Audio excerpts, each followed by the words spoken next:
Outpatient department sa Eversley Child Sanitarium gisaradaan una gumikan sa kadaghan sa mga kaso sa COVID-19 sa maong tambalanan.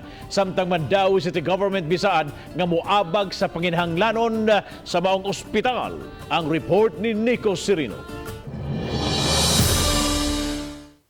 Sa post sa social media, gipakita sa Eversley Child Sanitarium and General Hospital ang sitwasyon nila. Gawa sa emergency room, naglinya kini mga private vehicles ug mga ambulansya. May mga tangke sa oxygen ang gipanggamit alang sa ubang pasyente nga nagpaabot nga ma-admit. Sa official census, kagahapong adlaw, tag 100% na ang utilization rate sa tanang authorized beds o COVID ICU beds. 87 sa 93 ka mga COVID beds okupado na. Puno-puno na sab ang ilang isolation o quarantine facilities. Tungod sa nasinati nga COVID surge, gipahibaw sa ospital, sirado ang ilang outpatient department. Tungod kay di pa sila maka face-to-face consultation, nagplano ang ospital mag-roll out og teleconsultation.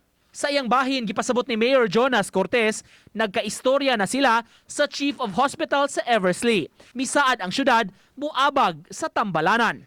Usa sa giplano sa City Hall ang pag-emergency purchase og power supply alang sa freezer nga temporaryong kabutangan sa mga minatay. We will purchase ang Canadian set para sa in case kay di man na mahimo nga way backup power supply ang atong freezer.